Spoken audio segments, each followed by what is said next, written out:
Social മീഡിയയിൽ തനിക്കെതിരെ നടക്കുന്ന രൂക്ഷ സൈബർ ആക്രമണങ്ങൾക്കും അൺഫോളോ ക്യാമ്പയിനുകൾക്കുമെതിരെ പ്രതികരണവുമായി നടനും ബി.ജെ.പി. നേതാവുമായ കൃഷ്ണകുമാറിൻ്റെ മകൾ സോഷ്യൽ മീഡിയ ഇൻഫ്ലുവൻസറുമായ ദിയ കൃഷ്ണ.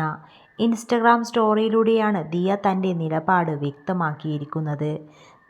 നിലവിൽ നടക്കുന്ന പ്രതിഷേധങ്ങളുടെ കാരണം തനിക്കറിയാമെന്നും അതിന് താൻ എതിരല്ലെന്നും വ്യക്തമാക്കിക്കൊണ്ടാണ് ദിയയുടെ കുറിപ്പ് ആരംഭിക്കുന്നത്. നല്ലൊരു കാര്യത്തിനാണ് പ്രതിഷേധമെന്നും വിഷയത്തിൽ സർക്കാർ ഉടൻ നടപടിയെടുക്കുമെന്നാണ് പ്രതീക്ഷിക്കുന്നതെന്നും അവർ പറഞ്ഞു. എന്നാൽ പ്രാണികളെ പിന്തുണച്ചില്ലെന്ന കാരണത്താൽ തന്നെയോ കുടുംബത്തെയോ അധിക്ഷേപിക്കുന്നത് അംഗീകരിക്കാനാവില്ലെന്നും ദിയ കൃഷ്ണ കുറിച്ചു. ദിയ ഇങ്ങനെയാണ് കുറിച്ചത്: എനിക്ക് ഈ പ്രതിഷേധത്തിൻ്റെ കാരണമറിയാം. ഞാൻ തീർച്ചയായും ഇതിന് എതിരല്ല. ഇതൊരു നല്ല കാര്യത്തിന് വേണ്ടിയാണെന്നും സർക്കാർ ഉടൻ തന്നെ എന്തെങ്കിലും നടപടി സ്വീകരിക്കുമെന്നും ഞാൻ മനസ്സിലാക്കുന്നു.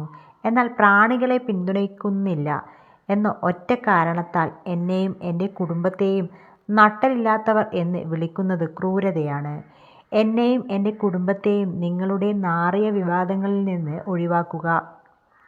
പിന്നെ എന്നെയും എൻ്റെ കുടുംബത്തെയും അൺസബ്സ്ക്രൈബ് ചെയ്യുകയും അൺഫോളോ ചെയ്യുകയും ചെയ്യുന്ന പരിപാടി എനിക്കെതിരെയും എൻ്റെ കുടുംബത്തിനെതിരെയും ഇപ്പോൾ നടക്കുന്ന പുതിയ ട്രെൻഡിങ് പ്രചരണം പൂർത്തിയാക്കാത്തവർക്ക് അത് തുടരാവുന്നതുമാണ് എന്നാണ് ദിയ കുറിച്ചത്.